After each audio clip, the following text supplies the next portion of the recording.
Ceci est un livre audio autogénéré par Google. Dédicace. À Flore, à mes enfants et petits-enfants tous. À Odile, à Alberto.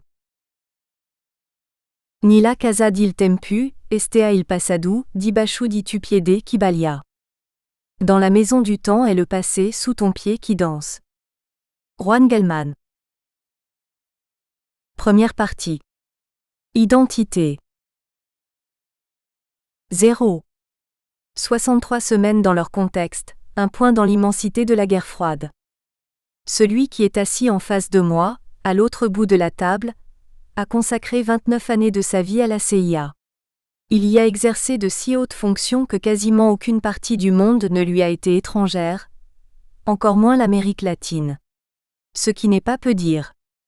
Dans la défense de son monde contre le communisme d'abord et dans la guerre contre la terreur ensuite, il a fait partie de la direction des opérations et de la direction du renseignement de la puissante agence d'espionnage des États-Unis.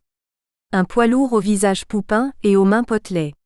Très grand et pourvu de nombreux kilos superflus, dans ses traits délicats et sereins brillent des yeux de charbon qui observent, attentifs, sous une barre d'épais sourcils. Nous sommes en février 2010.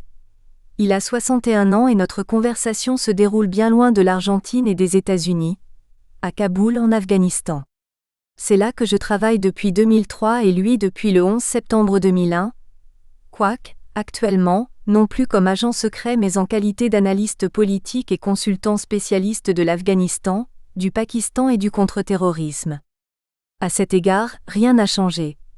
Toute créature qui marche à contre-courant est par définition pour les États-Unis un terroriste. Un couple d'amis afghans a organisé le rendez-vous, sans cacher leur curiosité sur l'issue de notre rencontre. En riant et avec ironie, il me livre quelques-unes de ses anecdotes d'espion international à condition que je ne dévoile pas son véritable nom car il a signé un accord l'engageant à ne rien révéler publiquement sans passer au préalable par la censure de la CIA. Pour aider au récit, je le nomme Antonio Diaz. Il parle l'espagnol avec l'accent des Caraïbes. Il est né et a grandi dans le Porto Rico colonisé, où son identité a acquis la malléabilité du métissage. J'intercale mes histoires, qui s'avèrent provinciales face au témoignage de quelqu'un pour qui le drame argentin et des pays du cône sud n'est qu'un point sur la carte mondiale de la guerre froide sans frontières. Une toile d'araignée destinée à attraper et à éliminer des communistes, selon la simplification états-unienne, nous l'étions tous, que le récit d'Antonio illustre avec précision. L'Argentine fut un cas parmi d'autres au plus fort de l'affrontement, dans l'ensemble du cône sud, la traque des Chiliens, Brésiliens, Uruguayens, Péruviens, Paraguayens, Argentins, dans toute l'Amérique latine et dans le monde entier, entre guerre chaude ou froide où nous campons lui et moi, de part et d'autre du combat. Il connaît si bien ce processus qu'il tient à me préciser qu'au moment où il intègre la sinistre CIA, en 1980, l'agence n'avait de cesse d'insister pour que les opérations anticommunistes, unilatérales ou en appui à des services de renseignement alliés n'entraînent pas de violation des droits humains. Il perçoit mon scepticisme. En 1980, la menace communiste, dans le cône sud de l'Amérique latine n'existait plus, lui fis-je remarquer, et les États-Unis étaient en mesure de revoir leur politique en matière de droits humains. Je reconnais que les États-Unis ont soutenu de terribles dictatures en Amérique latine et dans le reste du monde. Certes, il y a eu un plan anticommuniste tout au long de la guerre froide. Dans les années 50, 60 et 70, les officiers de la CIA en charge des opérations étaient des gens d'extrême droite dotés d'une mentalité aussi féroce que celle des individus qui menèrent la guerre sale contre la population civile en Argentine et encouragèrent les horreurs du plan Condor. Il pense que depuis, le changement a été sincère et que dans son pays, coexistent des idées très différentes qui s'implantent suivant le moment historique. L'Union soviétique n'est plus. La hantise des États-Unis envers la menace communiste en Amérique latine a disparu, me dit-il. Avec des milliers de disparus, répliquai-je. Antonio a choisi de prendre sa retraite sans dissimuler son passé. Il déclare ouvertement « Je faisais partie de la CIA ». Il nous fait rire en racontant des anecdotes sur ses aïeuls et son père, prenant plaisir à souligner des paradoxes. Collaborationniste depuis toujours, mon vieux, dit-il en se référant à la relation de Porto Rico avec les États-Unis, bien qu'il admette que certains membres de sa famille, peu nombreux, étaient des partisans passionnés de l'indépendance, qui voulaient rompre les liens avec les États-Unis, et l'un d'eux avait un grand portrait de Che Guevara dans son salon. Le récit le plus savoureux concerne son ancêtre Juan José Rodil, marquis, vicomte et brigadier, qui en 1817, à la tête de l'armée espagnole, se rendit au Pérou pour combattre les forces indépendantistes menées par Simón Bolívar. Au terme d'un long siège de la forteresse qui défendait le port de Callao, acculé par le scorbut et la faim, il accepta de se rendre le 23 janvier 1826. Selon les récits de ma grand-mère paternelle, avant de monter à bord d'un bateau anglais, le brigadier adressa les mots suivants à la foule qui s'était rassemblée pour fêter sa défaite et son expulsion. « Je vous laisse aussi idiot que je vous ai trouvé. J'ai son épée accrochée au mur de ma salle à manger, à côté d'un sabre espagnol de la guerre hispano-américaine. Nous étions les premiers réactionnaires au service du roi pendant 2 guerres, au début et à la fin du siècle, conclut-il dans un éclat de rire en s'amusant de ses provocations. À 30 ans, il envisageait une vie différente. Sa vocation était l'anthropologie, l'étude des Indiens d'Amérique latine. Cependant, ses hérédités maternelles et paternelles étaient porteuses d'une autre injonction que, par intuition ou sagesse, sa femme mexicaine aux traits indiens mit en lumière. De retour chez lui, à Los Angeles, après avoir vécu 3 mois parmi les autochtones, celle-ci lui demanda « Antonio, mon chéri, quand vas-tu chercher un véritable travail ?» Et sans plus, elle lui mit sous les yeux une petite annonce de la CIA qui recherchait des personnes comme lui. Antonio résista, il n'aimait pas l'idée d'être agent secret. Il céda, lorsqu'elle lui fit remarquer le dénuement dans lequel il vivait. « Je sais qu'il existe un courant de pensée qui soutient ton argumentation, à savoir que les dictatures du cône sud faisaient partie d'un plan global impérialiste des États-Unis, explique-t-il. Je connais ce point de vue.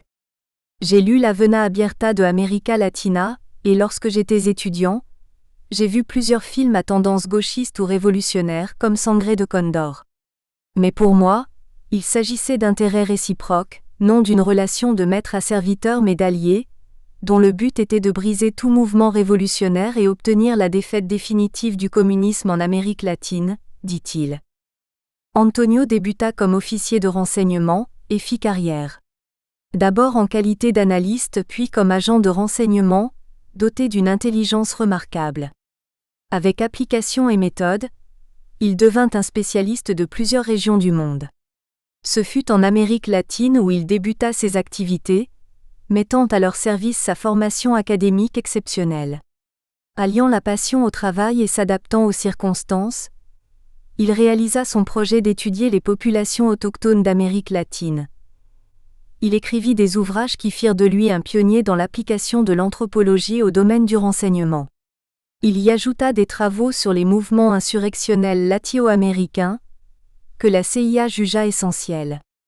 Nous comprendre pour nous vaincre. C'est ce qu'il s'est toujours efforcé de faire. Dans les postes qu'il occupa, il élabora des programmes de contre-terrorisme et de contre-insurrection partout dans le monde, qui allaient de la planification initiale à la mise en pratique intégrale. Lui et moi, nous analysions les mêmes exemples, mais d'un point de vue antagonique, Algérie, Cuba, Chine, Vietnam, URSS, la décolonisation en Afrique, chacun cherchant à triompher de l'autre. Un ennemi lui ayant fait remarquer que sans étudier Lénine, il ne pouvait guère espérer comprendre, il se plongea dans ses œuvres complètes. Ce fut comme écouter une partition de Bach, où chaque note a sa fonction et son sens, chaque concept faisant partie d'une vaste stratégie multiforme pour renverser des gouvernements. J'ai trouvé vraiment extraordinaire son habile utilisation de la politique, de la propagande et de la violence, me dit-il encore aujourd'hui avec enthousiasme. Notre cône sud une fois pacifié, on l'envoya à El Salvador où le feu couvait toujours. Il réussit à comprendre pourquoi, en appliquant 3 étapes de la méthodologie léniniste, la popularité du Frente Farabundo Martí ne cessait de croître. Autrement dit, il était en mesure de mieux le combattre. Le dénouement de cette période historique qui nous inclut et débute avec la Grande Guerre en 1914 et la Révolution bolchevique en 1917, bénéficia d'un puissant symbole, la chute du mur de Berlin le 9 novembre 1989. Une pensée unique globale commença alors à se frayer un chemin. Ces événements se déroulaient 15 ans après cette brève période de 18 mois dont témoigne ce livre. De mai 1973, avec l'arrivée au pouvoir de Héctor Cámpora, à septembre 1974, lorsque 2 mois après la mort de Juan Domingo Perón, l'organisation Montoneros annonça qu'elle retournait à la clandestinité et à l'apostrophe hebdomadaire El Decamisado, fil conducteur de ces pages, ferma définitivement ses portes, alors que le groupe paramilitaire Alliance anticommuniste argentine, la AAA, créé par José López Rega, semait la terreur et préparait, avec la bénédiction du gouvernement d'Antonio, le grand massacre déclenché le 24 mars 1976 par le lieutenant-général Jorge Rafael Videla. Au même moment où les gens collectionnaient déjà des fragments du mur historique qui symbolisa le triomphe définitif d'Antonio, naissait un autre symbole, plus personnel mais décisif pour définir le vainqueur de la guerre froide. La défaite de l'armée soviétique en Afghanistan par les Moudjahidins, que les États-Unis finançaient par l'entremise du Pakistan. Une guerre civile s'ensuivit, gagnée par les talibans, des musulmans intégristes qui hébergèrent Oussama Ben Laden. Pour l'Antonio International, c'était le début d'une autre guerre. La menace communiste anéantie, la grande préoccupation des États-Unis, ce sont maintenant les terroristes musulmans, me dit-il. Après l'attaque des tours jumelles à New York et du Pentagone à Washington, le 11 septembre 2001, il dut se consacrer à la lutte contre Al-Qaïda. Il organisa le groupe que George W. Bush dépêcha en Afghanistan aussitôt après les attentats, avec pour mission de capturer Ben Laden, dont il assura le suivi depuis le siège central de l'agence à Langley, en Virginie. Nous sommes déjà plongés au cœur d'une guerre qui s'étend, vouloir en savoir davantage est inévitable. Il n'est pas bavard, donne peu de détails mais suffisamment pour décupler la perception de la cruauté et de l'horreur qui nous submerge. Le gouvernement taliban voulait éviter l'invasion. Le ministre des Affaires étrangères, Mullah Mutawakil, a proposé aux autorités états-uniennes de fournir les preuves de la culpabilité de Ben Laden et promis que si celles-ci et les témoins répondaient aux conditions requises par le Code islamique, ils subiraient le châtiment mérité. Mais les États-Unis ont rejeté la proposition, car ils voulaient le juger eux-mêmes. Il s'interrompt brièvement et remarque : « Je ne comprends pas encore pourquoi Rumsfeld a insisté sur l'invasion. » Donald Rumsfeld était le secrétaire d'État du gouvernement dirigé par Bush. Et, déjà en pleine invasion, il a de nouveau rejeté une offre de paix négociée entre les représentants de Mulazef, l'ex-ambassadeur des talibans au Pakistan, et Hamid Karzai, président depuis 2004 du nouveau gouvernement afghan mis en place par les États-Unis. Notre conversation met en lumière une guerre mondiale au sein de laquelle l'hebdomadaire El Decamisado menait son combat, et où, s'il y eut 2 démons, l'un fut la perpétuation du système capitaliste et l'autre la révolution socialiste que l'hebdomadaire défendait. C'est dans ce contexte mondial que s'inscrivent la revue, le dernier gouvernement de Perón et la féroce dictature instaurée par Videla. Si l'on n'en tient pas compte, les événements survenus dans notre pays ne trouvent pas leur juste mesure, l'histoire est faussée et sa transcendance réduite à un accès de fièvre municipale. L'objectif, confirme Antonio Diaz, l'ex-agent de la CIA, dont la valeur testimoniale dépasse les interprétations théoriques, était d'éliminer jusqu'au dernier tous ceux qui faisaient obstacle au plan des États-Unis et de ses alliés du cône sud. Lorsqu'il finit par comprendre qui se trouve en face de lui, il n'interrompt pas pour autant ses sarcasmes et lance des phrases dans lesquelles se mêle la complicité amicale entre guerriers. Putain. Et moi qui croyais qu'en Argentine on vous avait tous éliminés, et voilà que j'en rencontre un, l'ex-directeur de El Decamisado et à Kaboul. Comment as-tu fait pour t'en sortir, mon vieux ? Des éliminés, il y en eut trop. Parmi eux mes amis avec lesquels nous dirigions El Decamisado chaque semaine, Enrique Jarrito Walker et Juan José Yaya Ascon. J'ai autant de mal à digérer le sarcasme qu'à m'accommoder de la complicité qu'il propose. Je lui réponds en joignant mon rire au sien. Et moi je n'avais jamais auparavant dîné avec un fils de pute de la CIA. C'est le moment fort qu'attendaient nos amis afghans. Antonio coupe court à la tension créée par ma réponse. « Ça c'est ce que tu crois ?» réplique-t-il dans un éclat de rire et le dîner se poursuit. Nous rions tous, mais les phrases gardent leur dureté objective. Il se peut qu'avoir une conscience aiguë de l'injustice et de la cruauté dont est capable l'être humain, engendre un sens de l'humour amer et choquant, s'excuse Antonio. L'idée de ne laisser aucun révolutionnaire ou réformiste en vie répond à la mentalité brutale de ceux qui ont participé à la guerre sale, non à ma façon de penser, ni hier ni aujourd'hui, ajoute-t-il. Nous sortons dans la nuit noire et déserte de Kaboul, sillonnés par de lourds camions bariolés qui roulent vers le Pakistan, soulevant des nuages de poussière toxique chargés de merde desséchée, où s'enfonce la voiture de l'immaculé Antonio Diaz. 1. Une identité, 3 noms, entre Buenos Aires, Tucumán et Kaboul. De nombreuses années auparavant, en 1976, inspiré par la diaphane clarté d'une eau porteigne, l'Indien Pucci trouva la solution. Il tordit la bouche, geste habituel chez lui quand il s'agit d'exclamations, et de sa voix toujours sonore s'écria « Ah, ces ordures, ils ne mourront pas !» Digne exemple de l'art de la débrouille, collectionneur tenace et vorace, il n'était pas disposé à perdre le trésor qu'il protégeait, mais le garder chez lui était trop risqué. À chaque morceau de papier trouvé, ils intensifiaient la torture et te faisaient disparaître, ceux qui, sous le commandement de Videla, avaient usurpé le gouvernement pour mettre en place une nouvelle dictature qu'ils baptisèrent « processus de réorganisation nationale ». Pucci avait besoin d'occulter une partie de son histoire et sa revue, El Decamisado et celles qui lui succédèrent, El Peronista et la Cosa Peronista, sans en modifier l'identité.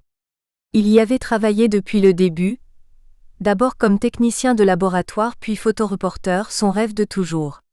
Au fil des mois, il avait accumulé des exemplaires, des tirages et de nombreux négatifs qu'il voulait mettre à l'abri car tout cela faisait partie des archives photographiques de la revue. Il plaça le tout dans un grand sac de sport blanc, attendit un jour de pluie, les flics et les militaires non plus n'aiment pas se mouiller, pensa-t-il, et se rendit en bus à la gare ferroviaire de Retiro pour retrouver un ami de confiance qui n'hésiterait pas à l'aider. « Je dois me défaire de ça pour quelque temps », lui dit-il en le fixant de ses grands yeux bleus, cette lumière dont un gène imprévu avait nuancé ses traits de gitan encadrés par des cheveux de jais, raides et indomptables, qui lui valurent le surnom d'Indien. Quant à celui de Pucci, il était né dans quelques recoins de son enfance et n'avait aucune relation apparente avec son nom, Héctor Vasquez. L'ami était un grossiste confiseur qui approvisionnait les kiosques des gares de Buenos Aires. Ils se mirent à bavarder dans le grand hall du train Mitre, riant et gesticulant, conscients que l'endroit fourmillait d'indiques et de policiers en civil susceptibles de les observer. L'ami, indifférent au contenu du sac, voulut simplement savoir si c'était des armes, à quoi Pucci répondit vivement « T'es fou. Tu crois que je vais te confier des armes sans te le dire ? Ce sont des photos et des revues qui font partie de notre histoire », s'autorisa-t-il à lui révéler. Le grossiste se sentit soulagé, bien qu'il n'eût pas hésité à l'aider si tel avait été le cas. Il pensa que les cheminots pourraient lui être utiles, mais le sac ne devait pas passer des mains de Pucci dans les siennes à cet endroit-là. Il l'entraîna vers l'un des kiosques, ils y entrèrent et le sac disparut de la vue. « Pose-le ici, va-t'en et on se retrouve dans 1 heure ou 2 à la place San Martín, là où commence la rue Florida, je te raconterai comment ça s'est passé, » lui dit-il et ils sortirent ensemble, toujours riant et bavardant. Peu après, le grossiste chargea le sac tout comme il le faisait d'habitude avec d'autres. Par précaution, il l'avait ouvert et sucré le contenu en le recouvrant d'une bonne couche de bonbons. Lorsqu'il trouva le cheminot en qui il avait confiance, il alla droit au but. « J'ai besoin que tu me gardes ça, s'il te plaît. » L'autre regarda d'abord le sac, et ensuite son interlocuteur d'un air interrogatif. « Ce ne sont ni des bonbons ni des armes mais quelque chose de précieux qui doit être préservé. » Le cheminot continua à le dévisager. Il avait compris que le service comportait un risque et pesait le pour et le contre en silence. « Tu peux, oui ou non ?» insista l'ami de Pucci.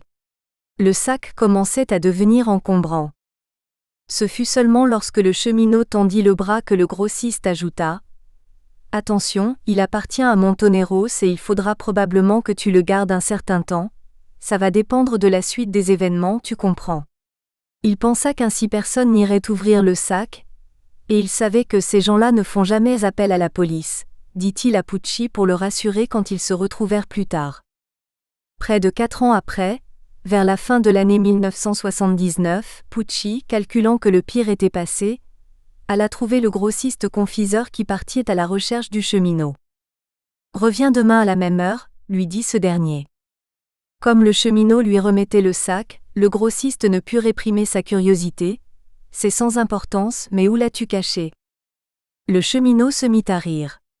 Tout le temps derrière les sacs de courrier. Empilés et dissimulés dans un coin du wagon postal du train La Estrella del Norte, les exemplaires de cette collection incomplète parcoururent aller et retour pendant plus de 3 ans, les 1156 km qui séparent Buenos Aires de Tucumán. 30 ans plus tard, ces mêmes exemplaires parvinrent à Rome où j'habitais alors, puis voyagèrent à San Quirico d'Orcia, en Toscane où je vécus ensuite, et à Kaboul où je viens de prendre congé d'Antonio Diaz. Obtenir les numéros manquants à la collection de Pucci requit un limier consciencieux comme Daniel Iglesias, pour qui l'hebdomadaire est un élément central de sa vie. C'est là qu'il a commencé sa carrière de directeur artistique et a pratiquement composé tous les numéros de El Decamisado et ses successeurs. Il apprit aussi que le seul filtre était la puissante volonté d'agir. À cet endroit-là, tu t'intégrais au tourbillon où tu ne faisais pas long feu, il n'y avait pas de temps pour autre chose. C'était comme un film dont on veut connaître la suite. La recherche le mena chez divers bouquinistes de Buenos Aires, surtout ceux du parc Rivadavia. Il n'y trouva que des numéros dépareillés. Quelqu'un prit ses coordonnées, et peu après un curieux personnage se présenta à son bureau pour lui proposer une collection qui, disait-il, était complète. « Montre-la-moi », lui répondit Daniel. « Montre-moi que tu as l'argent pour me payer », réagit l'autre vexé. Il revint le lendemain avec ce qu'il avait, c'était une grande partie mais pas tout comme il avait prétendu, et il en demandait la somme exorbitante de $1800. Daniel lui offrit un café avant qu'il parte, et son interlocuteur comprit alors que le marchandage venait de commencer. Ils conclurent à $800. Quelques jours plus tard apparut, gratuite celle-là, une autre collection comptant quelques exemplaires de moins que celle que Daniel venait d'acheter et que celle de Pucci. Efficace, comme elle le fut pendant sa période militante, c'est Mercedes de Pino, à laquelle Daniel avait également fait appel, qu'il avait obtenue. Daniel s'enferma dans son bureau, étala tous les numéros et put réunir la collection complète que j'étale maintenant dans le jardin de ma maison de Kaboul. De peur qu'ils ne se perdent si je les expédiais en soute avec mes bagages, j'ai pendant 3 ans transporté avec moi les 63 exemplaires dans mes voyages entre l'Europe, l'Amérique latine et l'Asie, où j'ai entrepris la rédaction de ce livre. Disposés les uns à la suite des autres, ils tracent une ligne de 17 mètres. Ils ont des couvertures rouges, jaunes, vertes, noires, havanes, blanches, chaque semaine une couleur vive et un seul titre. Grand, net et accrocheur. Sous le ciel haut et tragique de l'hiver afghan et à 1800 mètres d'altitude entourés par les puissantes montagnes enneigées de la cordillère de l'Hindoukouche, les couvertures sont la trace indiscutable d'un triomphe éclatant et du chemin vers la mort, dont trop peu échappèrent. Du mardi 8 mai 1973 au mardi 3 septembre 1974, juste 1, 2, 3, voire 5 couvertures exprimèrent ce bonheur de décrocher la lune. Rouge feu, havane, blanc, jaune, blanc de nouveau, presque à l'image des voyelles adolescentes d'Arthur Rimbaud, qui vont de l'illusion à la douleur et de nouveau à l'illusion si têtue. La 6e répète le rouge, mais c'est déjà le sang et le massacre. Suivent des couvertures de stupeur, d'indignation, de confusion. Il y a la couverture de l'inexpérience, et celle de l'aveuglement. Celle de l'espoir et de l'ingénuité menant du triomphe au triomphalisme, à l'entêtement, au dépit. On y voit poindre le début du cauchemar, que El Decamisado couvrira en s'opposant obstinément. Pour finir, la couverture qui annonce avec des mots durs le silence de la parole. El Decamisado fut le torrent libéré par la rupture du barrage des dictatures argentines. Il naquit au cours d'un bref moment de triomphe aussi exubérant que ses 40 protagonistes, qui eurent l'occasion de vivre une fête inoubliable. Nous nous réunissions tous les jours avec le sentiment de construire ensemble quelque chose de puissant. Dormir n'était qu'un détail quand le temps s'envolait à discuter de titres, de photos et d'épigraphes, et que l'imagination faisait des bonds sur des trampolines si bien synchronisés que le saut de l'un s'enchaînait au saut de l'autre. Nous étions des acrobates s'enlaçant en l'air, stimulés par un public avide qui épuisait dans les kiosques le résultat de notre passion hebdomadaire. Réaliser le Desca fut une expérience unique, jamais renouvelée, comme le temps nous l'a confirmé. Le Desca, dont il m'incomba d'être le maître d'œuvre, couvrit une période exceptionnelle dans notre pays, dans le cône sud et dans le monde. Il devint un événement éditorial non seulement en raison du professionnalisme qui fut le nôtre mais aussi des circonstances politiques. Le 25 mai 1973, Cámpora allait accéder à la présidence de la République, mettant fin à 18 années de proscription du péronisme. L'un des photographes qui travaillait pour la publication, Miguel Ángel Otero, synthétisa ainsi ce moment: « Nous sommes normaux, c'est la réalité qui est extraordinaire. » La revue couvre à peine 63 semaines qui furent le prélude aux années les plus violentes et tragiques de notre XX siècle si tourmenté. Elle reflète, comme nul autre média de l'époque, la rupture imprévue, dramatique et tortueuse entre Perón et ceux qui, comme nous, considéraient que ce gouvernement avait été conquis grâce à la résistance péroniste et qu'il était tenu de construire le socialisme. Pour les journalistes de ma génération, qui ont grandi de dictature en dictature, nul besoin désormais d'écrire par allusion ni de dissimuler ses opinions et ses choix. Nous avions vécu en pleine schizophrénie, surtout à partir de 1966, date à laquelle le lieutenant-général Juan Carlos Onganía s'était installé à la Casa Rosada, renversant le gouvernement du président radical Arturo Illia. À la différence des dictateurs précédents, qui inauguraient le coup d'État en promettant des élections, Onganía vociféra la volonté des militaires de rester au pouvoir indéfiniment. Ils échouèrent. La dictature, instable en raison de la mobilisation populaire, dura 7 ans au cours desquels 2 autres dictateurs succédèrent à Onganía, les généraux Marcelo Livingston et Agustín Lanusse. D'un même élan, nous fûmes nombreux dans notre génération à sauter le pas et à nous tourner vers la politique et la résistance active contre le pouvoir militaire. Nous n'étions pas dociles, et nous nous attelâmes sans réserve et avec enthousiasme aux tâches destinées à changer la vie. En 1973, un soleil démocratique sembla laisser derrière nous et à jamais la vie clandestine ainsi que les dictatures. Une chimère comme une autre, persistante en dépit du drame qui peu à peu nous dévorait et nous enveloppa tous, y compris ceux dont le seul tort était d'avoir un ami ou un membre de sa famille soupçonné de subversion. La chimère des dictateurs est aussi un drame, car défendre un ordre inique avec brutalité sans hésiter à tremper dans le sang et le mensonge, en est un. Alors qu'il était condamné à la réclusion à perpétuité pour ses crimes commis 35 ans auparavant, Videla ne cessa de se revendiquer comme un catholique intègre victime de ses justiciers.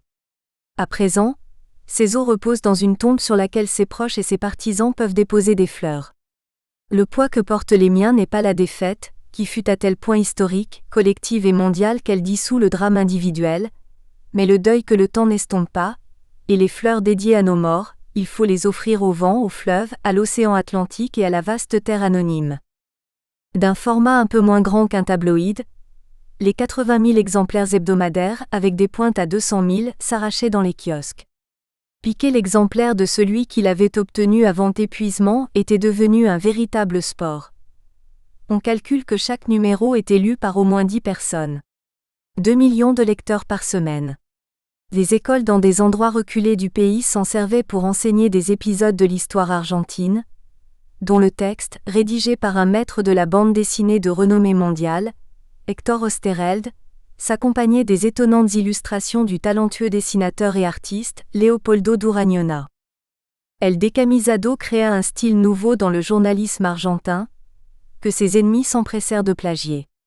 Ce fut un exercice de langage, déjà étudié par les sémiologues, de journalisme populaire et militant, qui se débarrassa du corset soporifique des publications de la gauche traditionnelle, inventa un concept graphique et trouva un style photographique adapté à la réalité du moment.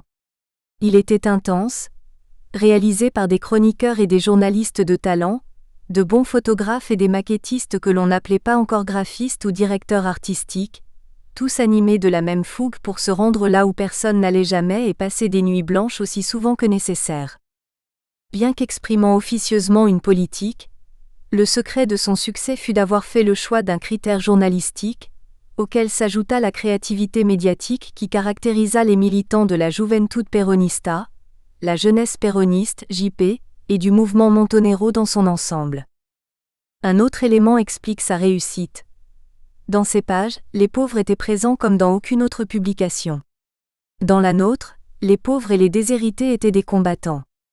Ils ne pleuraient pas, ils exigeaient. Ils refusaient d'être vus comme des miséreux ou des révoltés tels que les décrivaient la plupart des médias, mais se voulaient maîtres d'eux-mêmes, réclamant en leur nom propre une vie digne. La revue devint ainsi la leur, celle qu'ils attendaient chaque semaine, et il se produisit un fait sans précédent pour une publication aussi massive.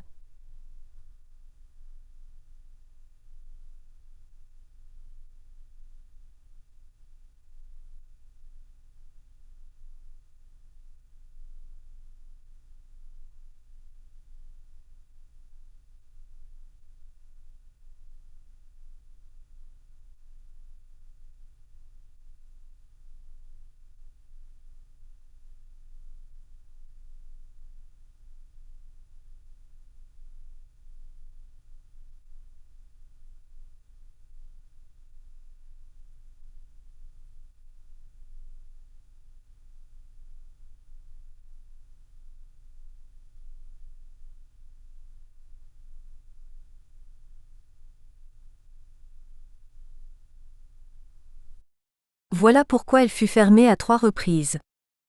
Nous, les intellectuels, avons l'habitude d'analyser surtout les mots, mais dans De Camisado et ses successeurs, l'essentiel fut le rapport entre le graphisme et le texte, le style photographique inédit, la bande dessinée, les titres et le fait que les chroniques et les grands reportages, quoique répondant aussi à une ligne politique, l'étaient en tant que tels.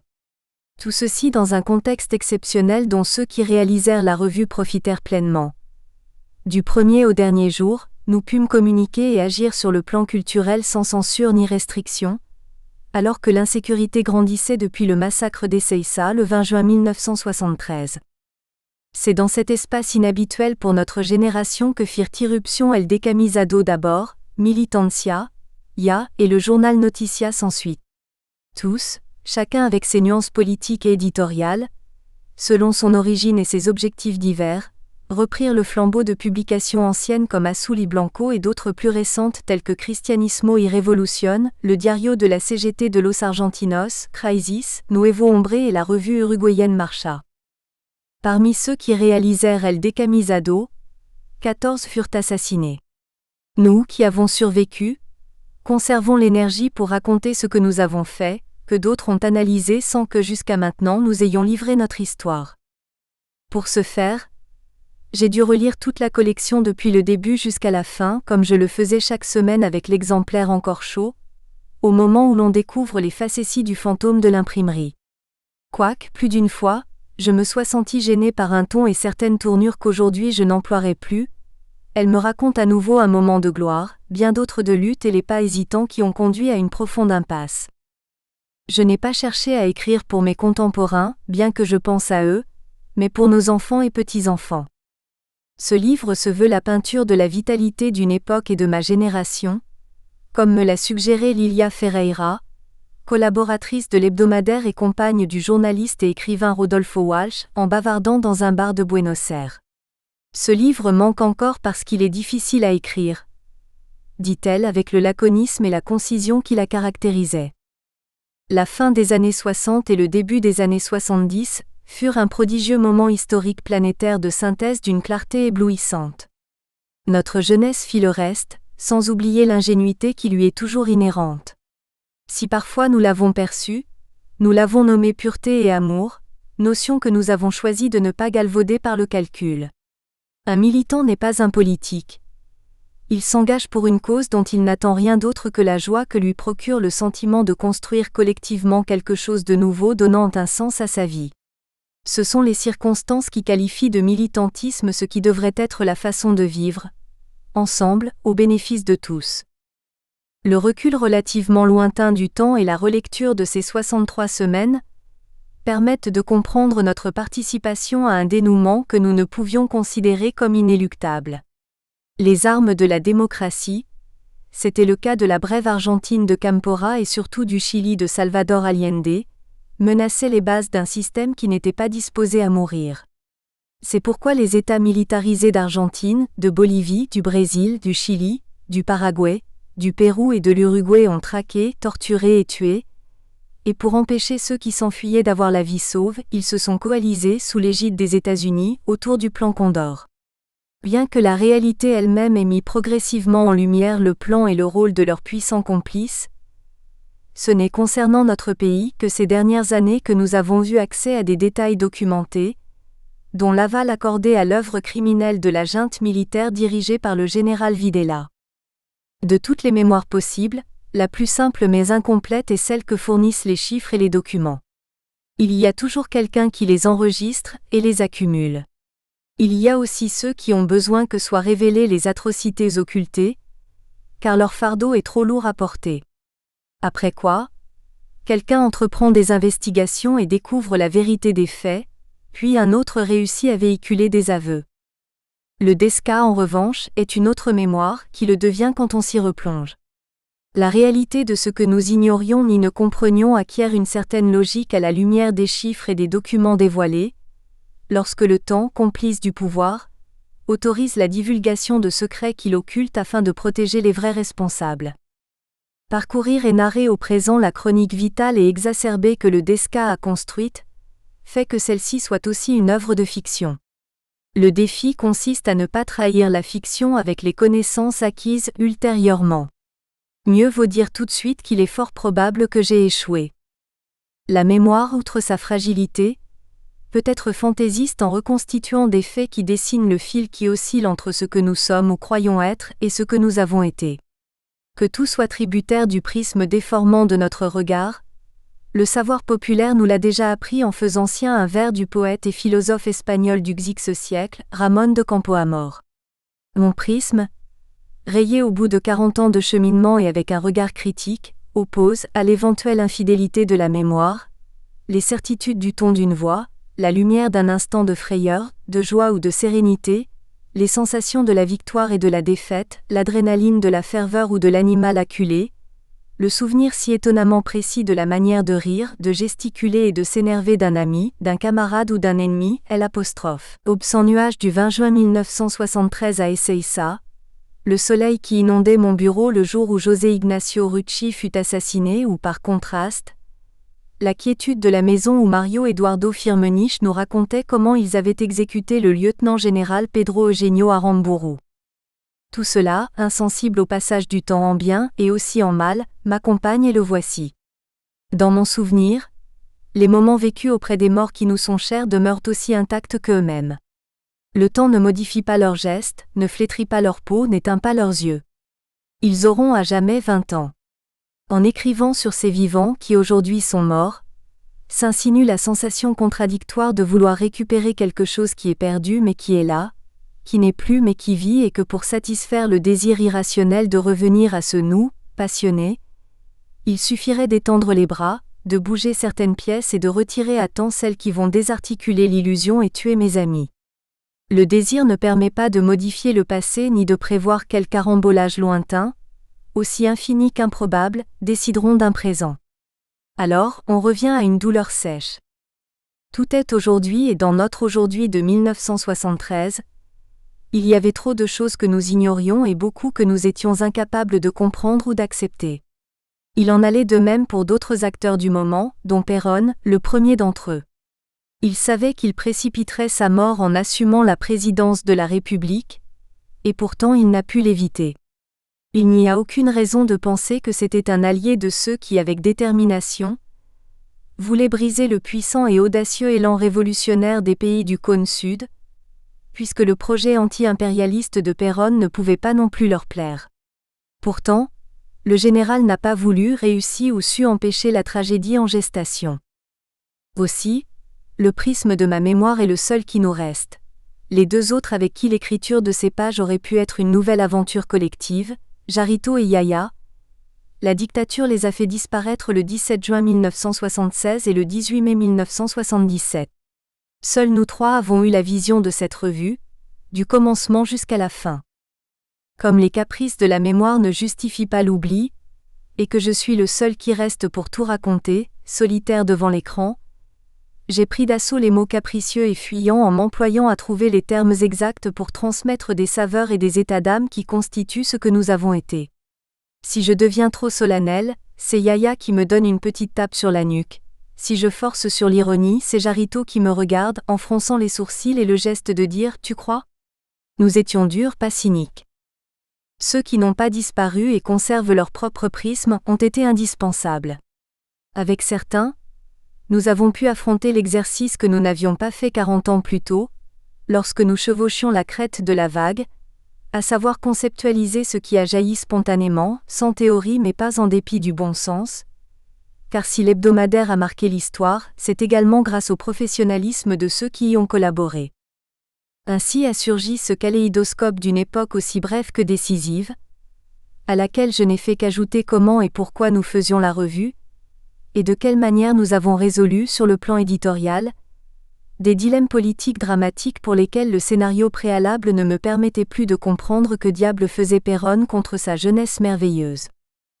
Je tiens à préciser que L.D. Camisado n'est le fruit d'aucune jeunesse merveilleuse, cliché qui a été et continue d'être manipulé, mais de l'histoire qui s'est tissée depuis l'indépendance du pays jusqu'à ces 63 semaines plus proches de nous, que couvre l'hebdomadaire, et des années de bâillons imposés par l'État que beaucoup refusèrent d'accepter, montrant à ma génération un chemin et l'exemple à suivre. Outre mes souvenirs personnels et de ceux qui travaillèrent à la revue, il y a dans ce livre une couleur et des informations très ponctuelles qui ne sont pas le résultat d'une recherche, mais de la relecture de L.D. Camisado. Tout est là.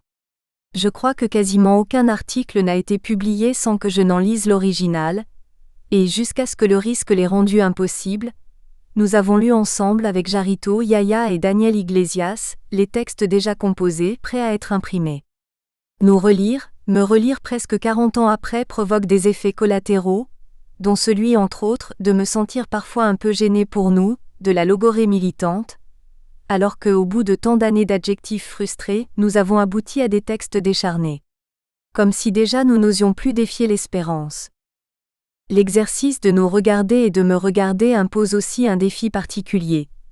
Ne pas ressentir la culpabilité ou l'orgueil du protagoniste, mais non plus l'innocence de l'observateur, ne pas me laver les mains, ne pas me trahir ni trahir. Je pense avoir expliqué par là que celui-ci n'est pas un livre sur un hebdomadaire, mais la chronique d'un moment et de ses protagonistes, dont la valeur ajoutée est celle du témoignage, bien qu'il m'en coûte d'écrire à la première personne. De tout cela est né puis s'est nourri le Desca, et il est préférable de le savoir. Comme un film projeté à l'envers où le bâtiment écroulé se relève de ses décombres, il est difficile, sans l'avoir vu, de comprendre les 63 semaines, la dictature déclenchée en mars 1976, ni l'après. J'ai commencé à feuilleter la revue, le 19 janvier 2011 à Kaboul. 36 ans et 8 mois après que le Desca eut débuté sa carrière, avec une couverture triomphale. Chaud, MILICOS. Dans une grande bâtisse de la rue Rourouy, proche de la place Portaigne de Ons, aux porte-fenêtres grandes ouvertes. Quelques mois plus tard, elle allait se transformer en bunker. Quelques mois également, mais plutôt nos corps trempés et exultants fouillaient les décombres de la dictature. Avec Pablo, nous écrivions des vers sur les murs de Buenos Aires. Une gitane me prédisait l'improbable et je regardais, incrédule, comment Péronne me servait lui-même le petit café qu'il venait de m'offrir. Il faut parcourir ensemble ces étapes, pour mieux comprendre comment a pu surgir L.D. Camisado. 2. La pluie commence à laver la schizophrénie. Pablo et Enrique franchissaient les dernières heures de la nuit du Gran Buenos Aires, serrés parmi beaucoup d'autres à l'arrière d'un camion. Il pleuvait, ils étaient trempés et ça leur était égal.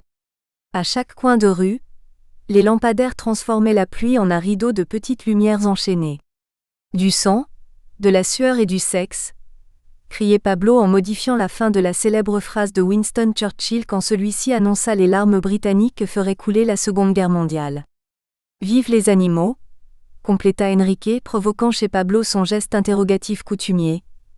Il haussait les épaules, étouffait son rire et ouvrait démesurément les yeux, tout cela signifiant « Merde, qu'est-ce que tu racontes ?»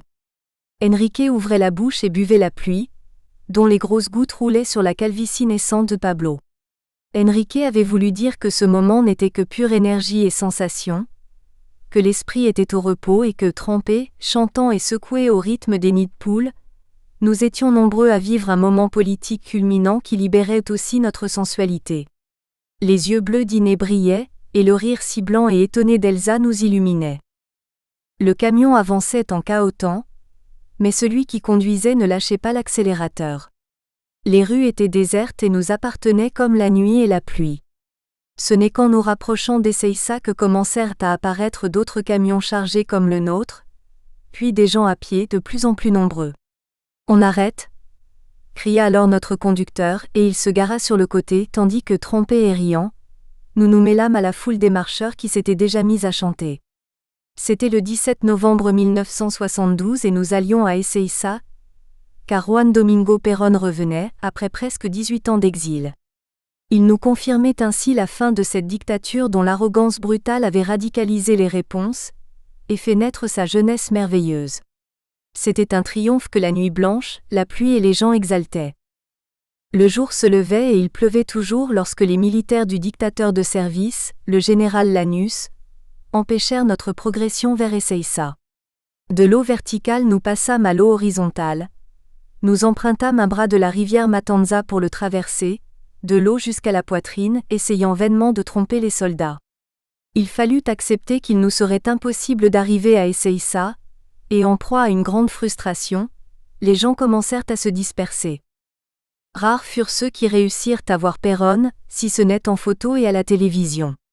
Grand et élégant au pied de la passerelle de l'avion, accompagné du petit secrétaire général de la CGT, José Ignacio Rucci, hissé sur la pointe des pieds pour le protéger avec un parapluie aussi noir que le costume du général. Il en fut de même dans sa maison de la rue Gaspar Campos, à Olivos, dans la banlieue nord de Buenos Aires. Juste une ou deux photos le montrant sur le pas de la porte. Dehors, une foule nombreuse et des jeunes de la JP qui à 7 heures chaque matin chantaient « Bonjour général, votre garde personnelle vous salue ». Ils ne furent que quelques-uns à voir l'hôte illustre de Gaspar Campos. Cependant, à l'intérieur de cette maison se déroulaient des tractations décisives pour l'avenir immédiat. Le 14 décembre, d'autres photos et la télévision le montrèrent au moment du départ. Il fallut attendre le second retour, pour dépasser la relation virtuelle. Quant à moi, un événement inimaginable allait se produire au cours des 27 jours tumultueux qui suivirent cette première visite. À ce moment-là, aucun d'entre nous n'entrevoyait le chemin de Perón vers la mort. 3 mois avant ce 17 novembre 1972, une angine de poitrine avait révélé la maladie cardiaque de Perón. Il avait 76 ans, en septembre 1971, lorsqu'il fut pris de malaise dû à l'obstruction de certaines artères cérébrales, une péricardite sénile pouvant provoquer un grave infarctus. En 1972, il eut un infarctus phrénique. On avait extrait de sa vessie un polype cancéreux et le taux de sucre dans son organisme augmentait. 7 ans plus tôt, il avait été opéré d'une tumeur de la prostate. Tout comme son retour, un autre élément témoignait du changement. Trempé et couvert de boue après avoir traversé le Matanza, je cessai d'être Enrique. Je courus chez moi prendre une douche et mettre des vêtements propres et, redevenu Ricardo, me rendis à mon travail dans un quotidien du matin de mouvance péroniste dont le premier numéro avait paru la veille. Il y avait du nouveau dans l'air. Participer à la mobilisation en tant que militant, puis comme journaliste, écrire sans m'auto-censurer non seulement le récit de ce que j'avais observé mais de ce que j'avais vécu. Ce nouveau journal, appelé Mayoría, avait été fondé par 2 frères mythiques du journalisme et du nationalisme argentin, Tulio et Bruno Jacovella, auquel était associé un autre personnage célèbre, Marcelo Sánchez Sorondo. Bruno était professeur, petit, sérieux, chauve, jésuite d'aspect et immensément cultivé. Tulio, intellectuel et chauve également, était extraverti, coureur de jupons et l'homme du monde de ce duo qui depuis les années 50 parcourait les méandres de la politique. Ils avaient fait partie des conspirateurs contre Perón en 1955, mais étaient proches du général putschiste Eduardo Lonardi et de sa devise « Ni vainqueur ni vaincu ». Quand le général Aramburu écarta ce dernier et établit dans les faits que, pour la Révolution Libertadora, il y avait des vaincus que pourchassaient les vainqueurs, les Jacovella revinrent au bercail péroniste. En 1957, ils lancèrent la revue Mayoría où Rodolfo Walsh publiera en feuilleton ses chefs-d'œuvre Opération Massacre et El Caso Satanovsky. L'aristocrate Sánchez Sorondo, classe 1912, était un autre protagoniste de cette génération souvent accusée d'être nationaliste et catholique conservatrice.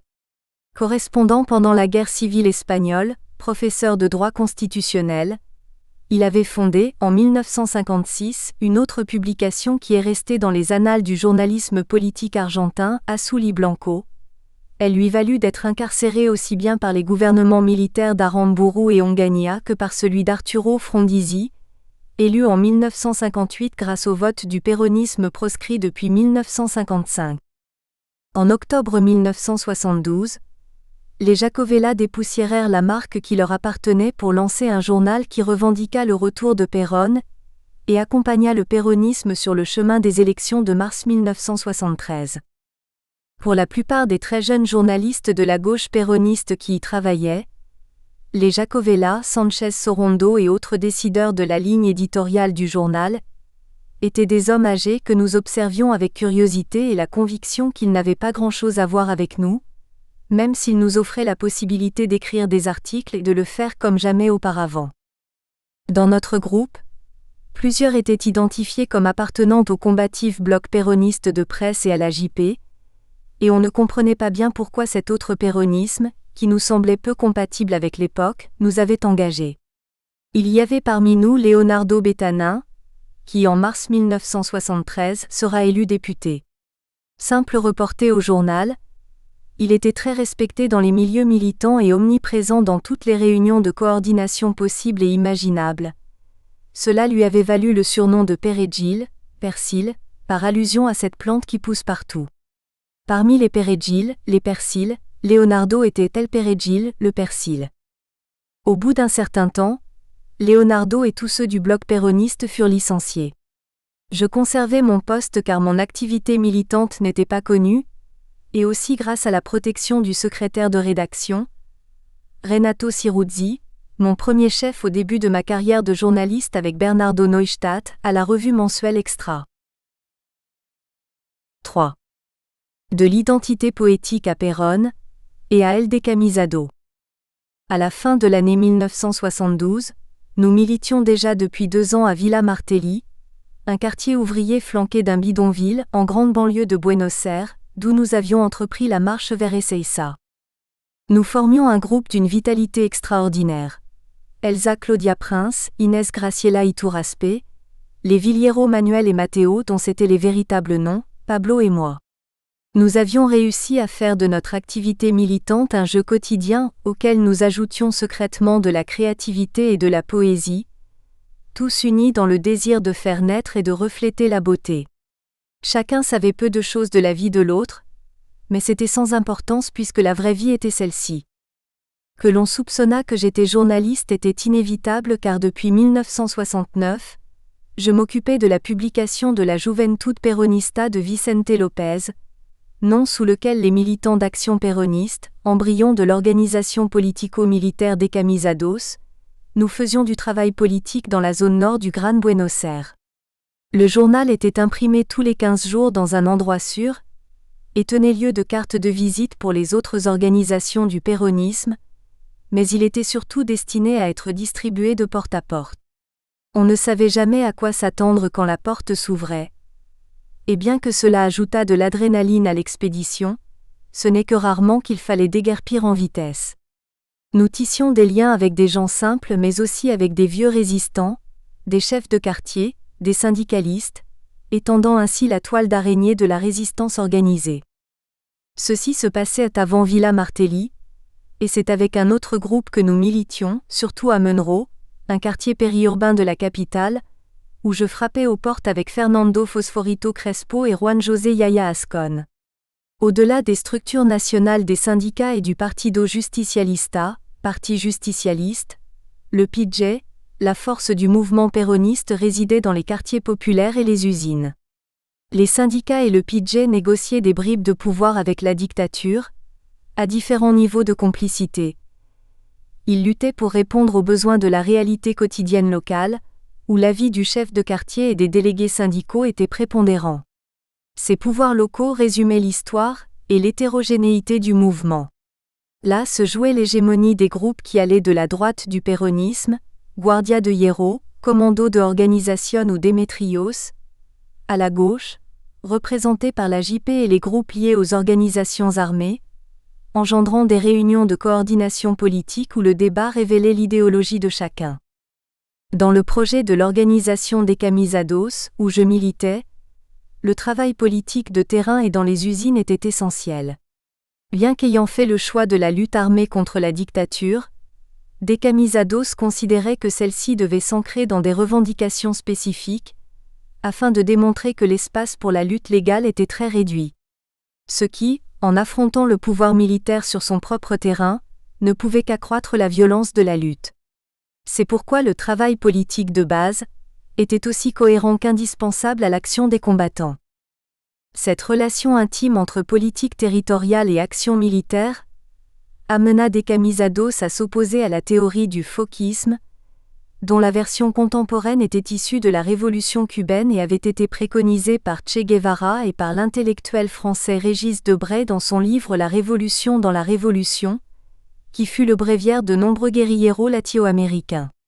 Des Camisados avait écarté cet ouvrage en considérant que la conscience politique du mouvement ouvrier argentin était suffisamment développée, et qu'il s'agissait juste de radicaliser la résistance née en 1955.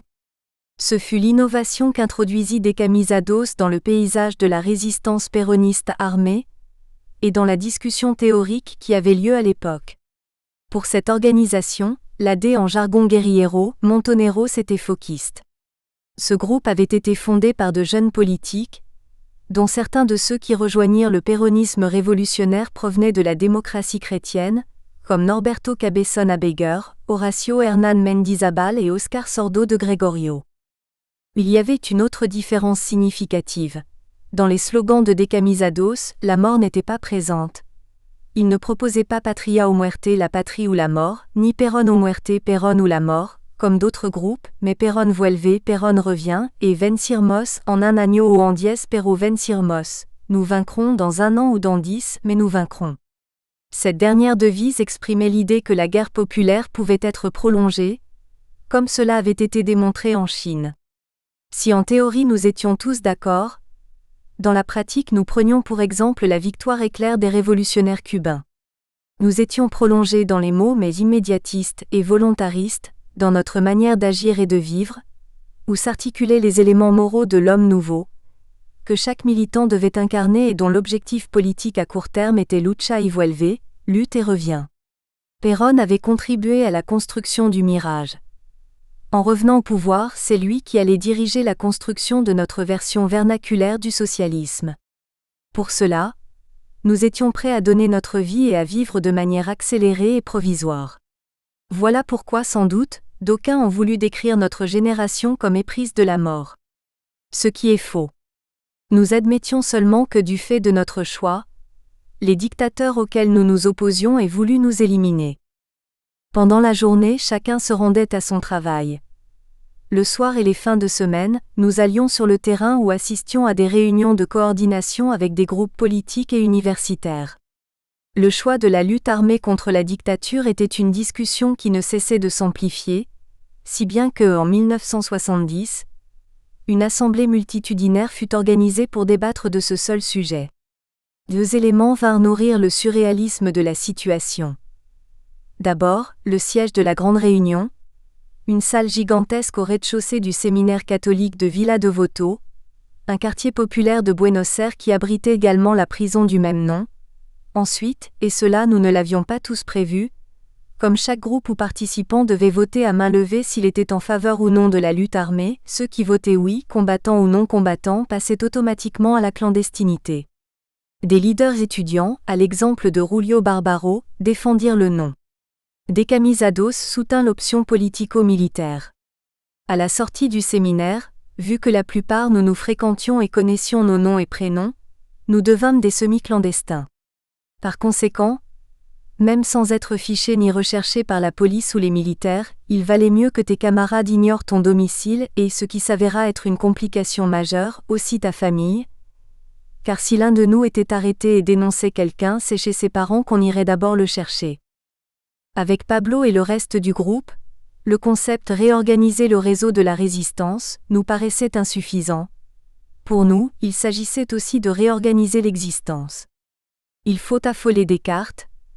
répétait Pablo irrévérencieux en levant le bras gauche, le poing fermé d'où il dégainait le majeur à moitié tendu, et terminait avec un petit sourire malicieux accompagnant le V de la victoire ou de Perón Vuelve. Le point c'était pour les bolchos, les gauchistes, les trotskars ou les bestioles rouges, surnom donné par les péronistes aux membres du Parti communiste depuis que celui-ci avait soutenu le candidat des États-Unis contre Perón, lors des élections présidentielles de 1946. Pablo était grand et corpulent mais dégingandé, il se tenait debout, les pieds de travers, et de chaque côté de son corps pendaient ses bras, plus longs que la normale, terminés par de très grandes mains aussi expressives que son visage. Ses cheveux plutôt roux étaient déjà clairsemés, mais les poils abondaient sur ses bras et pointaient à travers sa chemise ouverte. Quand il marchait, le torse devançait ses longues enjambées, toujours de travers.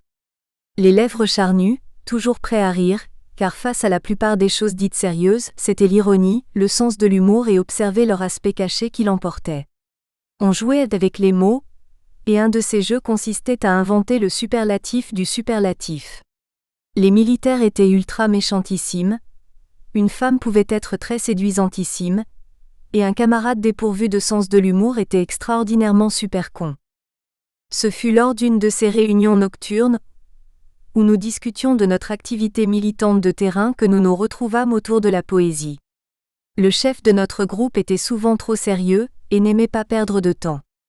Comme des enfants à l'école, sans me regarder et sans que le chef s'en aperçoive, Pablo me passa sous la table un petit livre ouvert à une page. Soldats. Nous sommes comme en automne. Sur les arbres. Les feuilles.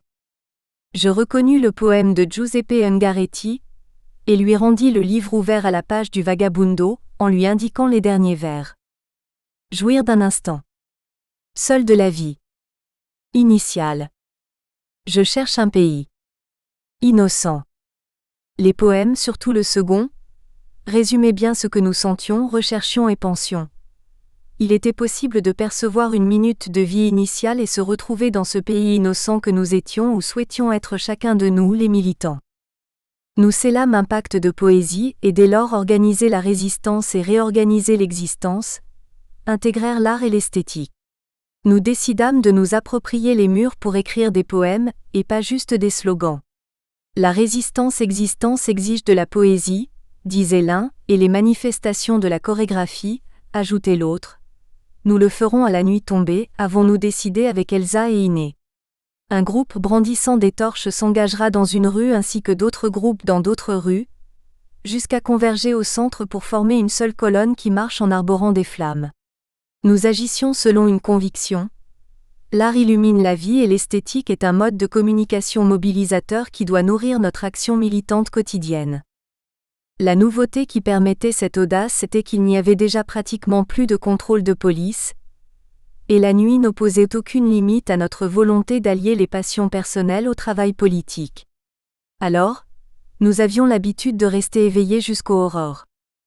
Aemo la noche, sombrero de todos los días. La noche del día al día siguiente. J'aime la nuit, chapeau de tous les jours. La nuit du jour au jour suivant. Les vers sont du Chilien Vicente Huidobro, extrait de son long poème Altazor. Nous revenions de la banlieue et à minuit passé, nous nous retrouvions dans un bar de la place Italia, souvent avec Elsa et Iné, pour continuer à déconstruire le monde, arborer des rêves, organiser des actions et inventer des superlatifs parfois jusqu'à l'aube. Nous nous aimions, et nous ne voulions pas nous séparer.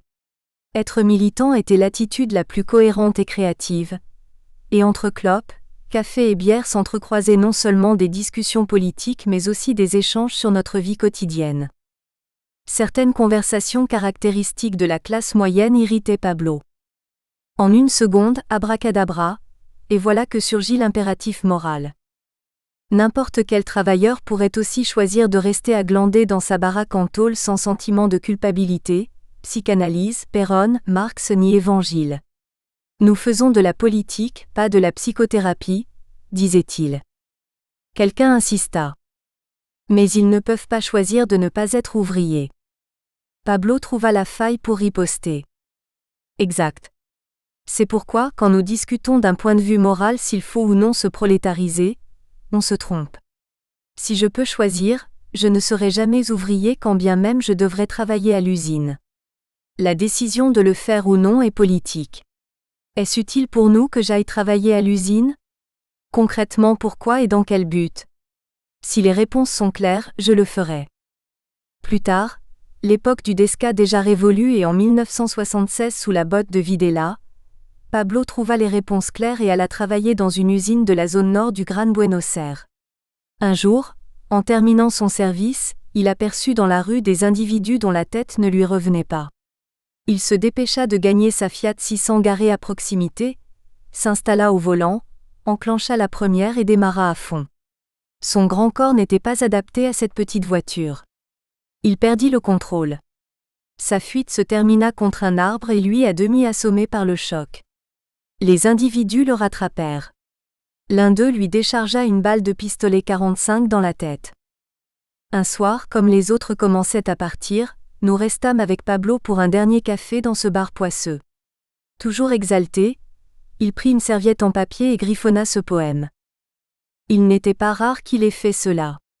C'était sa façon vitale de tirer profit des conversations comme celle que nous venions d'avoir. Mais il les situait dans la perspective de réorganiser l'existence et d'affirmer que la quête d'un homme nouveau n'était ni une torture de divan porteigne, ni des propos de comptoir, mais ce que lui résumait dans ses vers et dans le sens qu'il donnait à son militantisme. Il n'était pas rare non plus que j'ai allongé le bras pour m'emparer de la serviette et la glisser dans ma poche. Je collectionne les bouts de papier, les images et les situations. Ce qui est plus rare, c'est qu'elle ait survécu au déménagement et au changement de pays, jaunie et fripée mais intacte, et que 40 ans plus tard parvienne au lecteur la petite écriture de Pablo, son élan exubérant pour franchir l'aube, plonger la tête la première sur le clavier et accélérer jusqu'à nous embrasser tous dans toutes les nuits à venir. Au verso de la petite serviette, peu après, j'ai écrit « Mario Turano Mamo Pablo Chachito », qui étaient ses vrais prénoms, noms et surnoms qu'à l'époque j'ignorais, suivis de ses 2 pseudonymes de guerre. Notre élan à écrire sur les murs non seulement des slogans mais des vers pouvait poser problème. Les compagnons FAMAS allaient se moquer de nous qui étions les chronopios. Ce fut Cortázar qui dans ces années-là, résuma l'abîme entre les rigides, gouvernés par le comment doivent être les choses, qui sont les FAMAS, et ceux qui sondent les choses de l'autre côté, comme écrivait Federico Garcia Lorca dans Double poème du lac Édem, qui sont les chronopios. Des années plus tard, Italo Calvino l'exprima autrement à la fin de ses Villes invisibles. L'enfer des vivants n'est pas chose à venir, s'il y en a un, c'est celui qui est déjà là, l'enfer que nous habitons tous les jours, que nous formons d'être ensemble. Il y a 2 façons de ne pas en souffrir. La première réussit aisément à la plupart. Accepter l'enfer, en devenir une part au point de ne plus le voir. La seconde est risquée et elle demande une attention, un apprentissage continuel. Chercher et savoir reconnaître qui et quoi au milieu de l'enfer n'est pas l'enfer et le faire durer et lui faire de la place. Nous en conclûmes qu'il fallait continuer à faire cavalier seul avec notre idée de réorganiser l'existence, et être très prudent quant au choix des complices. Bien qu'étant tous d'accord pour faire la révolution, les révolutionnaires FAMAS étaient nombreux. Pour eux, Borges, s'ils le connaissaient, reflétait la pensée idéaliste et métaphysique et Rayuela, Marel, de Cortázar, était le roman d'un rêveur en quête d'absolu à Paris. Pour repérer les FAMAS à l'affût, nous choisîmes une voie silencieuse. Sans le dire à personne, une semaine plus tard, nous commençâmes à couvrir nos premiers murs vierges dans la zone nord du Gran Buenos Aires en rendant hommage à Juan Gelman. Ars Poética, dans Part et con los caballos de la palabra debo hacer un camino, avec les chevaux de la parole, je dois faire un chemin, de la création dans El Amante Mundial. De Gelman, nous explorions sa Colra Buey, publié l'année précédente dans un livre au format inhabituel, avec une couverture blanche et une illustration bleu turquoise. Je ne pouvais alors imaginer que des années plus tard, je le croiserais dans des milieux militants, ni qu'au cours d'une réunion, on s'était aperçu que nous regardions tous les deux une grande sauterelle en métal accrochée au cadre d'un tableau de mauvais goût. Avec son regard ironique et moqueur inimitable et se référant à l'insecte, il me dit tout bas pour ne pas troubler la réunion, « Je ne sais pas s'il est vivant, mort ou s'il fait semblant. » Nous y prîmes goût. Nous sortions avec d'autres écrire, Todos a essayé le 17, tous a essayé ça le 17. Lucha y vuelve, lutte et revient, qu'on Péronne contre Alanus, avec Péronne contre l'anus et main slogan du moment, mais nous avions besoin d'enchaîner des vers sur les murs de la ville. Beaucoup étaient pertinents pour notre activité militante. Nous voulions aussi que toute personne assise dans un bus puisse être frappée par des mots qui éveilleraient en elle quelque engrenage endormi. Certains vers ne répondaient qu'au pur plaisir des mots toboggan, musique vers le ciel, comme ce vers d'Octavio Paz. La tentation qu'éveillait en moi le mur sans fin de l'hôpital de Niños, l'hôpital pour enfants que je voyais depuis mon appartement de semi-clandestin, fut irrésistible. J'emmenai Pablo le voir sans lui dire que j'habitais là, et surpris, il me demanda si je savais que son surnom était Mamo et son vrai prénom Mario. Je ne le savais pas jusqu'à cet instant. Pablo avait un éternel amour, sa Béatrice, avec laquelle la relation allait et venait. Quand ils se sont mariés, Maria est née. Les fissures de la dictature et les rumeurs du retour de Péronne furent également une manne céleste pour les cœurs solitaires ou abandonnés des jeunes de 20 ans que nous étions. L'activité militante redoubla de jour en jour, et les nuits se prolongeaient jusqu'à nous écrouler sur un lit solitaire déjà à moitié endormi, sans donner prise au désarroi de la solitude. Il fallait mobiliser, une activité qui exige l'élaboration d'objectifs simples et qui devient grisante. Il fallait également élargir et consolider notre espace. La gaieté était contagieuse. Ce fut notre période la plus créative. Il faut changer la vie, disait Arthur Rimbaud, et il cessa d'écrire. Et combien d'autres sans notoriété ni médiatisation ont dit des choses significatives, parce que le moment s'y prêtait. Comme Alberto Matteo Girondo, dont j'ai noté la phrase sur un autre bout de papier pour son bien et celui de la mémoire de ce nous pluriel. Debout, au milieu d'une avenue où nous lancions une action coup de poing, il résuma notre omnipotence en s'exclamant « La réalité nous appartient ». C'était le cas en nous appropriant la rue, ce territoire que les voitures rendent hostile, déclenchait un éclair inattendu et quand la police arrivait pour l'éteindre, elle ne trouvait que des tracts, quelques molotovs se consumant, des curieux ou des gens affolés, mais aucun d'entre nous.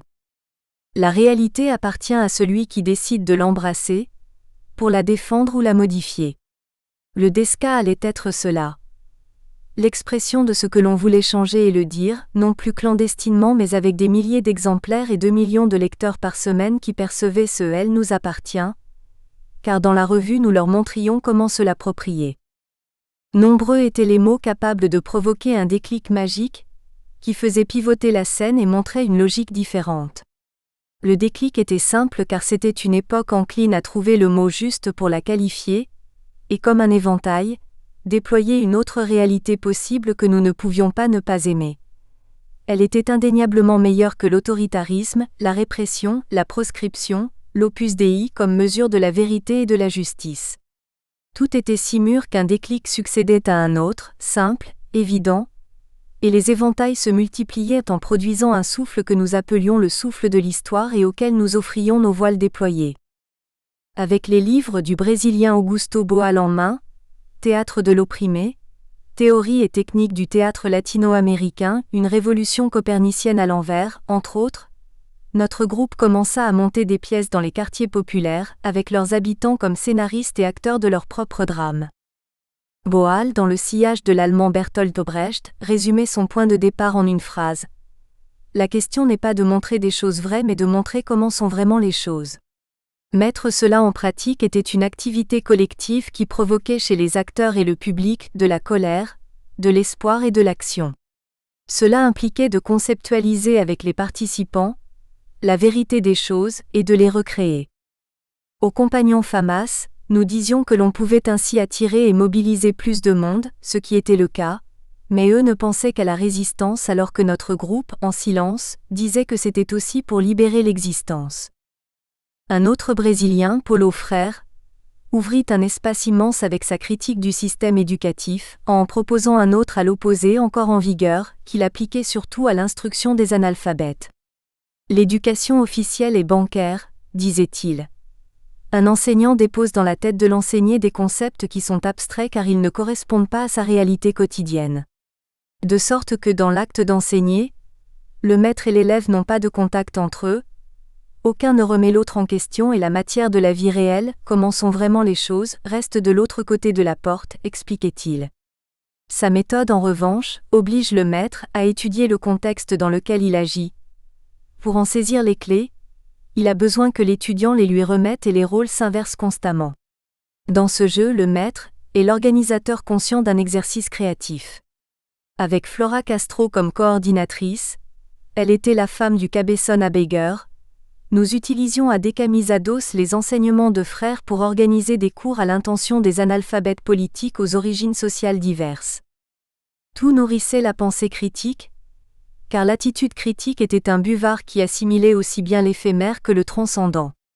Nos lectures allaient de Marx aux conclusions de la Conférence épiscopale latino-américaine, réalisée en 1968 à Medellín, en Colombie, en passant par la littérature péroniste, Herbert Marcuse, Hernández Arregui et les historiens révisionnistes, accompagnés des chansons des Beatles, Joan Manuel Serrat, Leonardo Favio, Alfredo Zitarrosa, Huerque Mapou et tant d'autres.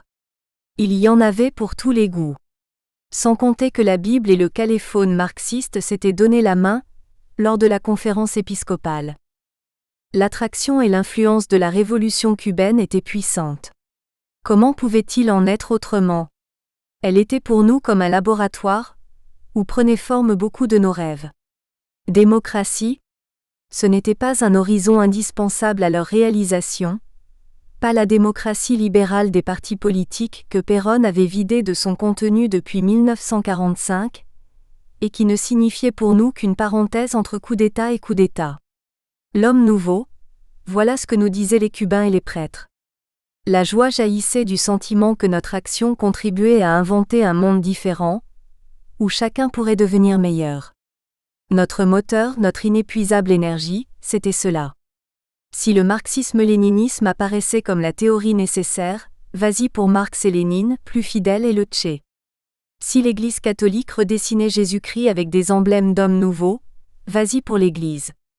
Et en prime, nous avions chez nous le mouvement ouvrier le plus puissant d'Amérique latine, avec un leader politique imbattable. Alors vas-y pour Marx, Lénine fidèle, le Tché et Perón. Ce n'est pas pour rien que Cambalache, qui reprend l'expression la Biblia y el caléphone, est né en Argentine et sera toujours un poème tango mémorable. L'humus était très fertile et les graines abondantes. Au Chili, le 4 septembre 1970, Salvador Allende avait triomphé. Un mois plus tard, Juan José Torres installait un gouvernement militaire de gauche en Bolivie. L'Uruguay bénéficiait toujours d'un régime démocratique et le Paraguay et le Brésil étaient une donnée de la réalité qui ne gâchait pas le plat de notre propre dictature en décomposition. Alfredo Stroessner était à ce moment-là, déjà éternel et le coup d'État brésilien de 1964 jouissait une santé indéniable qui ne cessait de tuer des rebelles et d'éjecter des exilés. C'était l'heure des peuples, et du peuple uni jamais ne sera vaincu, scandé au son d'un pot-pourri cadencé lors des manifestations de rue chez nous et ailleurs. La liberté et la chaleur printanière qui avançaient vers l'été nous poussèrent à abandonner la nuit et à organiser des réunions en plein jour, dans des espaces ouverts. Oublier le temps des murmures, des voyages en voiture, les yeux fermés, et des réunions à portes très fermées où l'intoxication par la fumée de tabac noir était multipliée par le nombre de participants. Ce jour de fin novembre 1972, notre groupe de Villa Martelly formait un cercle sur le gazon qui longeait la Panamericana, les boulevards extérieurs, à la hauteur de l'avenue des Constituantes, côté capitale. La gitane n'hésita pas à aborder ce qui lui parut être d'innocents pique-niqueurs. Elle était très jeune et l'ondulation de ses amples jupons de mousseline superposés qui lui arrivaient jusqu'aux chevilles et ajustés, mettait en valeur la finesse de sa taille, rehaussait sa beauté. Elle portait de grandes créoles aux oreilles et avait des pommettes saillantes et des yeux aussi noirs que ses cheveux frisés qu'elle disciplinait en les relevant en queue de cheval. Elle demanda nos mains, et je ne lui refusai pas les miennes. Elle les regardait et me regardait en cherchant à créer du suspense. Puis en signalant le croisement des lignes qui renfermait le mystère où elle concentra son talent de Cassandre, elle affirma avec certitude « Tu feras bientôt un long voyage au loin ». Comme cela ne faisait partie d'aucun de mes projets, encore moins au loin et longtemps, j'ai ri avec la courtoisie que méritait la grâce avec laquelle elle exerçait son métier et me mis à bavarder avec elle au lieu de lui proposer de l'argent. Elle s'appelait Gloria. Au moment de se dire adieu, elle répéta N'oublie pas que tu voyageras longtemps et au loin. Mais non, répondis-je, c'est impossible. Loin et longtemps comment ? Lui ai-je quand même demandé. Tu traverseras l'océan et ton voyage durera plus d'1 mois, répliqua-t-elle avec un franc et malicieux sourire. N'oublie pas. Ses jupons vaporeux agitèrent l'air lorsqu'elle pivota sur ses talons, et elle s'éloigna, sa queue de cheval se balançant de gauche à droite au rythme de ses longues enjambées. Nous espérons que vous avez apprécié cet aperçu. Pour continuer à écouter ce livre audio sur Google Play Livres, utilisez le lien dans la description de la vidéo.